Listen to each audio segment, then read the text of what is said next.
There is no soil on this planet that lacks the nutrients to grow plants. It's not true. I think as a generality, grossly over the surface of the earth, it's more or less kind of sort of true, but literally it's not true. Because, I mean, there are some soils that are like, sands that are basically just quartz sands. It's got silicon and oxygen in it. You don't have the mineral micronutrients. But if you look at most agricultural soils in most parts of the world, yeah, the stuff that you need to grow plants is in there. Yeah. Okay. Well, this is where Elaine and I might have a technical conversation. 80% of the microbes that have been identified are also B12 dependent. As in, if there's no B12 in the soil, they're dead. So all the compost tea, all the inoculation, all the whatever bokashi you put in, if there's no B12 present in the environment, they die, and then you have to reapply compost tea. You can put the kelp or whatever into your brew that maybe has some cobalt in it. But and then you can cause those microbes to reproduce because they've got the B12 and they can go through their life cycle because they need it. But then if you put those microbes back out into the soil where there isn't that cobalt, or it's at insufficient levels, they're going to die off. And so, I think, Elaine is quoted as saying that all the minerals you need are present in the soil everywhere on the planet.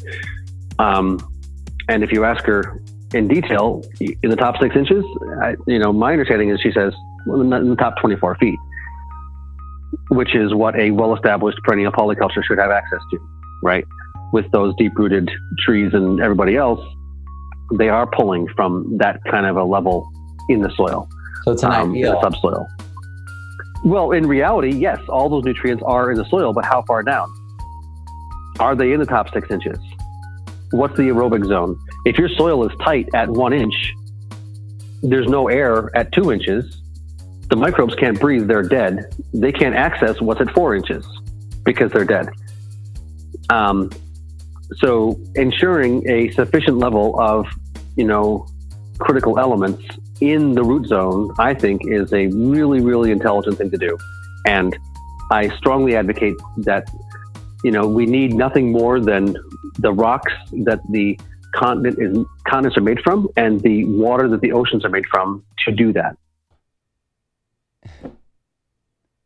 So if you're like me, you're probably wondering what's true. Is it, Elaine, that all soils have everything? Is it what David said where, sands don't really have anything? We know they have low cation exchange capacity. What about Dan Kittredge's statement that it was actually 20 feet deep that they were testing? It's a lot of, questions, right? So I was watching Elaine present on the Sustainable Design Master Class. That's Raleigh and Neil's program that I've been on many times, actually hosted and co-hosted many times. I was the person that would warm up for Elaine quite often. And it's something I love to do. And she mentioned this book, Donald Sparks' Environmental Soil Chemistry. And this is a 2003 book. She mentioned it in conjunction with the statement that all soils have everything. Okay? So she said this book had that data. So if we go into the book, okay, it goes through what's in the soils, what's in the water. It's pretty incredible. And the thing is, let's get to that section. Yes, we have to get through the X-ray absorption spectrometry section. Right here. Contents of elements in soil, the Earth's crust and sediments. It's important to note that the Earth's crust is under debate by geologists, the percentages of which rocks form it. So just keep that in mind.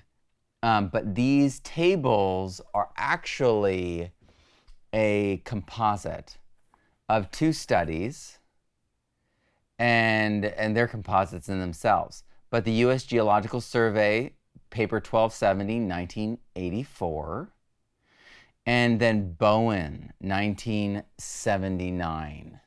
So represents soil analysis from throughout the world, it says. And then the U.S. Geological Survey from 1984 would obviously be that. But when we look a little bit closer at Bowen, H.J.M. Bowen, I mean, I could get the book. It's $300. It was sampling done in the 1970s. And so it represents a snapshot of time. Because obviously the world has changed. Our soils are weathering. The sulfuric acid rains have stopped because the EPA laws went into effect. And the sulfuric acid, you know what I mean, that was regularly raining down on our crops and triggering sulfur-induced immune responses, actually helping the plant. I mean, those were removed. And so we have to keep our thinking caps on when we look back in time. And when we look at environmental chemistry of the elements by H.J.M. Bowen, there's a few things that leap out. The author here extends apologies for all the work that has been missed. This especially applies to papers published. This applies particularly to papers published in Japanese and Russian. But no individual can have seen, let alone read, the entire output of world literature. The coverage must be incomplete. So it's important to understand that these data sets are incomplete. So half of it is from the US soils, and the other half is from samplings from the world from 1979 or up to 1979, right? The samples, it's actually not clear as to the depth either. Dan Kittredge says it was actually 20 feet that they were going down. It was actually 20 centimeters in the US Geological Surveys, which are the first half of these tables, okay?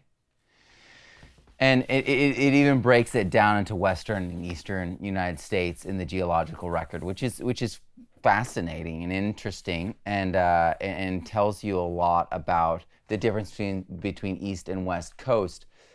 But I mean, this book is so great because it takes you through, the chemical formulas for quartz and, feldspars and all these different things. And, this is where I got a lot of that in my book, right? The chemistry name for things, the composition of things. But going through this is really important because there's this contention around this, right? And we want to know the truth because it's complicated. Okay, so obviously they're apologizing because the data set's incomplete. This is using those data sets and presenting them as if they are official, right? And complete. This feels like it's complete. You read the source materials, they say it's incomplete. We apologize. And the field has grown so rapidly since then, since when he began this, he's had to completely rewrite this in '79. So if science was hot then in the 60s going into the 70s, then you better believe that it's just as hot or hotter today. One of the things that I did figure out is that it's just logical that the soils would have the 16 elements in them that plants require if plants had ever been grown there, because the plants would have decomposed. And to grow there, they wouldn't have needed those things. So just starting there from that place of logic, you know what I mean? It's kind of like, okay, chicken or the egg. They kind of had to be there, right? Together in the same situation for these things to happen evolutionarily. So there are actually deficient soils. And if you go through these books, even Bowen's 1979 book has the word deficient and deficiency throughout. So even though his data is, he says his data is incomplete, he still has enough data to show that there are deficiencies. Deficient doesn't mean not there. Deficient means not there enough for the plants to get what they need at sufficient levels.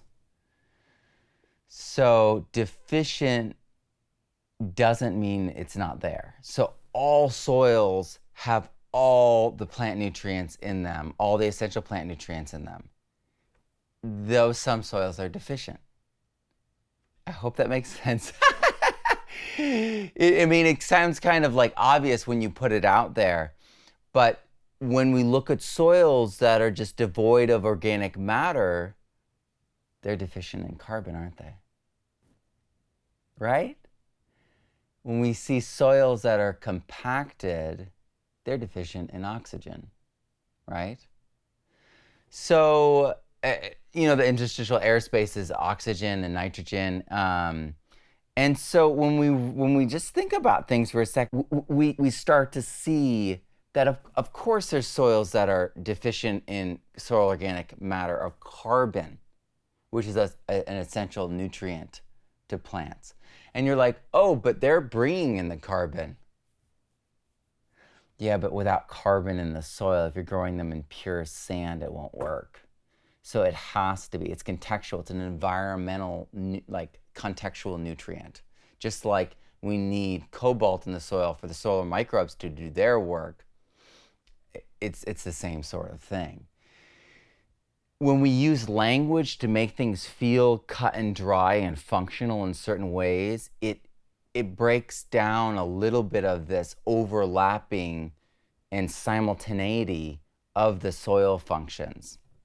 And to go further, to just go like more into the standard way of thinking about it, soils are deficient in zinc. I mean, it's the most common deficiency on Earth is that soils are deficient in zinc. This is why people take zinc supplements like in the middle of this COVID crisis, because they're not getting enough of it in their vegetables and food. So zinc is deficient in the soil, zinc is deficient then in the foods, and then zinc is deficient in the people. And this is seen in places like China and other places that are overcropping and overtilling. This is also the case for cobalt. Cobalt is deficient in some soils, and same thing with selenium in New Zealand, Australia, and overcropped areas. They're deficient in selenium. And increasingly, soils are deficient in sulfur. And this, as I've said before, we had sulfuric acid in the rains from all the pollution from the unregulated like burning and fossil fuel refineries and burning, and that was coming down in the rain as sulfuric acid, and it actually was triggering an immune response in plants, which was helping the plants, but too much of sulfuric acid ruins the soil and it just destroys the soil. So acid rain was harming the forests of New England, and I documented that with my teacher when I was a boy, and we were like doing all this stuff in this classroom in New Hampshire, documenting, you know, what was going on as part of our class, but they were gathering that data, and the teacher was doing stuff with it.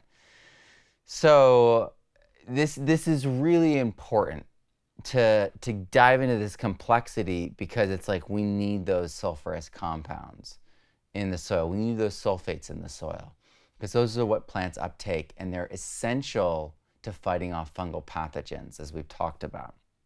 So it's really becomes understandable now that some things are deficient. All soils have all plant nutrients in them, just not enough amounts that are available, and there's antagonism. So I'll go into this more in the next video, but there are elements that are antagonistic to other elements. I've talked about it as we've gone through the elements. I'll go into it more. But just like, you know, when your soils are too salty to grow stuff, there can be other factors similar to that where you have too high of one element, and it's literally in the rocks, like limestone, right? It's something that we have to recognize, and we might not be able to geologically quite overcome. We might have to work with what's there. That's why I say grow salt accumulating, or grow wild plants or grow native plants until we can grow the soil organic matter high enough to create that buffer in the soil. so that the pH and EH comes into the Goldilocks zone and you can start doing other things. That might be very difficult in certain situations in certain areas. Just a variety of reasons why. Chemistry, closeness to the water cycle in your area, the slope and geology of the particular site we're talking about, an area we're talking about. You might be in a flood zone. There's a lot of factors to this. But it's really important to know that EPA laws didn't go into effect yet. So these surveys that were published in 1984, these surveys that were published in 1979 still have the cumulative effect of unregulated air pollution, unregulated dumping, and the soil and the water. So the contaminants, this is kind of the data sets that actually led to the EPA making those conclusions that they had to clean things up.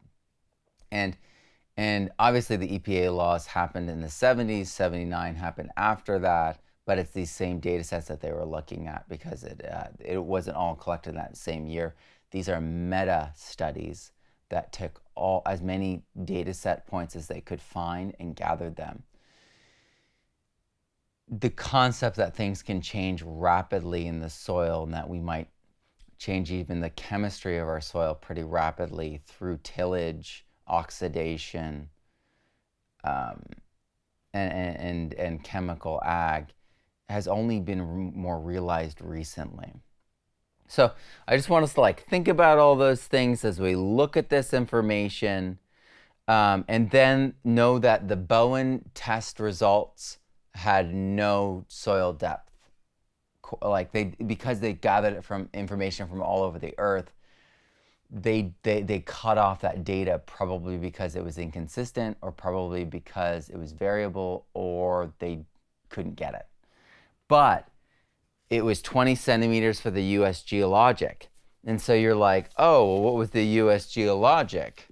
I'll show you. And the reality is,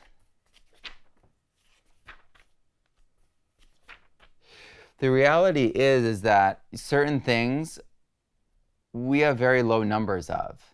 And that's often quite good because we don't want high numbers of a lot of these trace and micronutrients. But certain things are really low, and they go so low as to go into the deficient range. So technically speaking, for certain types of plants, there are soils that are deficient in the nutrients in the amounts that they need, which makes sense. But I think in the context of Dr. Elaine Ingham, we have to look at it with, again, our thinking caps on, because she's adding compost, and that's made with good plants, organic plants, so those plants have all the nutrients.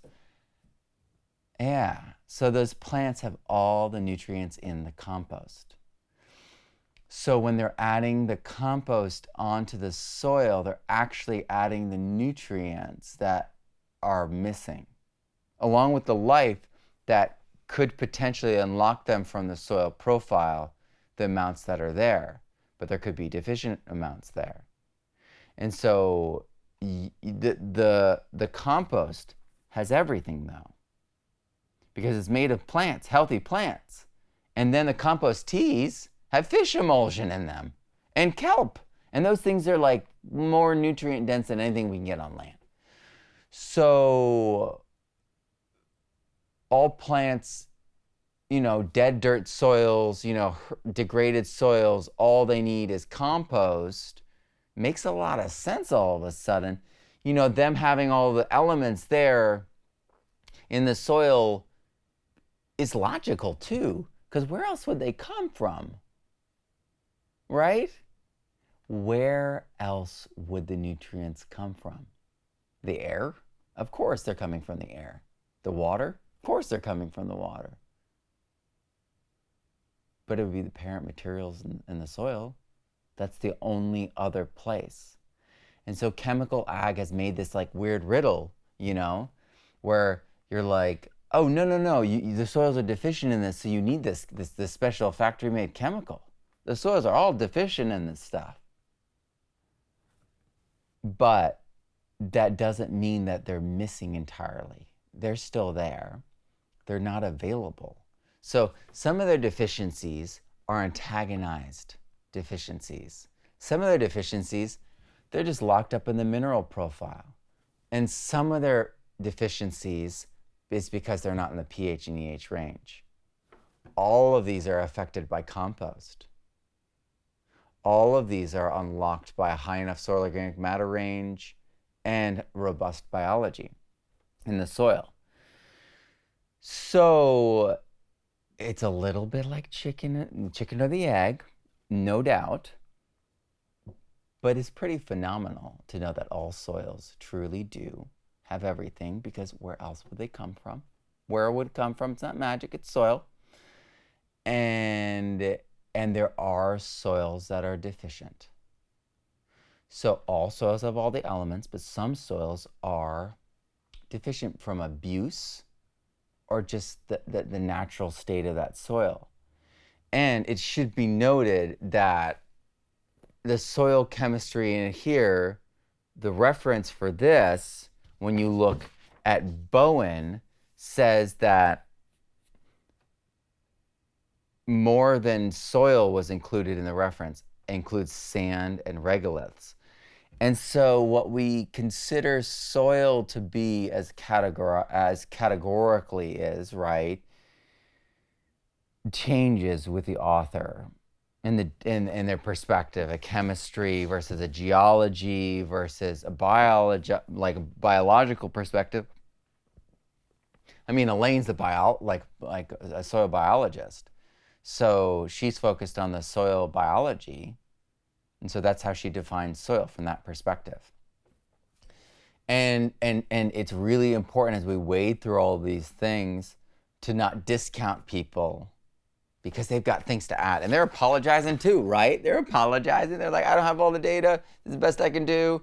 And they're coming from their perspective. And so we got to unpack their language down to the common denominator between these things and really get some understanding, because we've had 30 years of intense agriculture, leaching, erosion, and hard water irrigation, tillage, chemical ag, new pesticides, new herbicides. All these things have come to exponentially drive erosion up, drive degradation up, and we really could use a new soil survey of not just America, but the globe, to see where we're at. Because we know about these things that have happened. We know that soils are deficient in carbon, right? I mean, this is like the whole idea behind regenerative soils. We need to draw down that carbon that's missing from the soil. That dark color of our soil is in the air and in the water. It's been eroded away, it's been blown away. So we need to bring that back. So we know things are deficient, but we also know we can bring them back. And it's such trace amounts like we talked about. Of course, kelp and fish meal and fish emulsion and compost would have those trace amounts, especially when we're bringing it up to the right specs. I mean, it's 7% minimum soil organic matter if you have 40% clay. I don't know anyone with 7% organic matter in their soils. So we really need to take these things into account and really put our thinking caps on, understand how powerful the tools we have are, and unpack the things said by all these amazing scientists and people who are all doing their best from all these different perspectives, and because of the definitions they establish, they're equally valid perspectives, because they're operating by the rules upon which they establish for the science branch that they're in. And that, for me, it makes perfect sense, and it's kind of like what else could we expect them to do, right? So I really feel strongly that doing this kind of exercise is really needful because we begin to understand them in a completely different way. So when we talk about all this too, we're adding compost, and the compost microbes are holding the nutrients in them. And we talk about in the soil food web how you need higher levels to release those, how we need the predators to release the microbes from the soil food web, from the bacteria and fungi. But the plants through rhizophagy are doing it as well. So when we're watering in this tea, if you've got really bad soils, they're going to kill that tea very quickly. But what happens is your plant has an opportunity to suck those things up, drain them of their nutrients, getting that dose of micro and trace minerals. Also the micro and the macro and the minor nutrients as well, all of it, you name it, it's in there. And it's a soluble form. They've been pumped and passed through the sieve, and so they're very small, ideal for going, into the root meristem cells, into the root itself. So this is happening to people in real time. I just was with Brian Vague at an incredible vineyard, and he's like, we're adding compost, and at first, we know that compost isn't lasting. It's dying because the soils are so bad. But we know that it's helping the plants, that the plants are being strengthened, and that the rhizospheres of these plants are strengthened. And that's obvious. These plants are growing well. The soil looks crazy, but these plants are doing so well because they've got that compost tea going. They've gotten that compost amendment in there. And so they can make it work, even in those hard circumstances. And they just don't last. And so there could be a variety of reasons for that. It could be shocking. It could be like their situation where it's very alkaline and oxidized. It could be calcium carbonate rich. It could be locking everything up that comes into it. It also could be lacking in cobalt. Remember, cobalt is required for B12. So, micro to macro animals, soil food web members, they can't persist in that soil.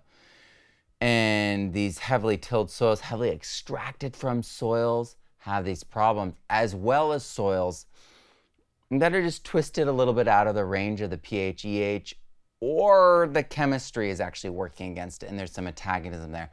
But remember, cobalt is one of those ones that actually promotes the availability of other nutrients. So it's one of those things that if you can have it coming in the compost, and I would say, because it's required for the health of all animals, if you could get insect frass, you probably could get cobalt in there faster.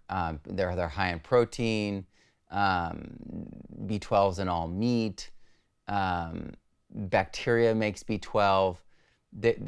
There's all these different things that can help bring it in. But you know the section where we talk about cobalt and what to bring in. You can go back to refer to it if you need it. But the most important thing to understand is, like with the chemistry side of things with minerals, you can't add everything in a year and see a good change.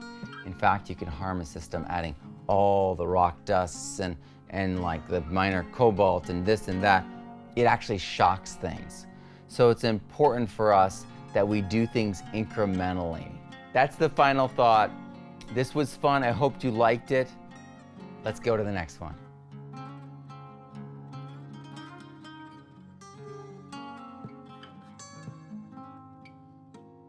Soil is the linchpin to life, to civilization, to health. If we want a healthy future, to fight environmental collapse, to live regeneratively and ethically, and to experience a life of abundance and freedom, we want healthy and abundant soil everywhere. But that means we need to relearn old ways and learn some new ways to build, cycle, and partner with soil and soil life. We can change the world radically, but it's up to us. We have to make those choices. We have to partner with soil and soil life.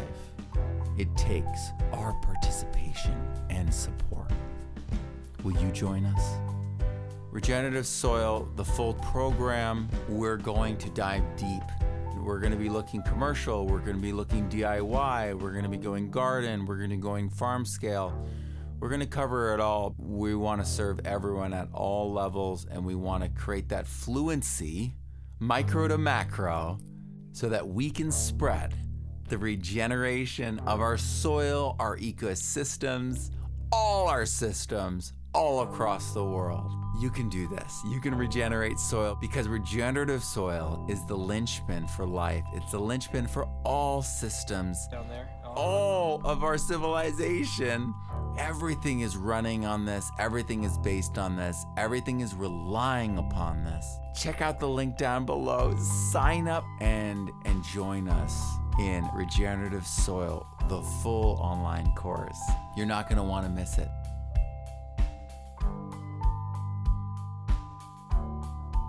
I'm Matt Powers. Grow abundantly, learn daily, and live regeneratively.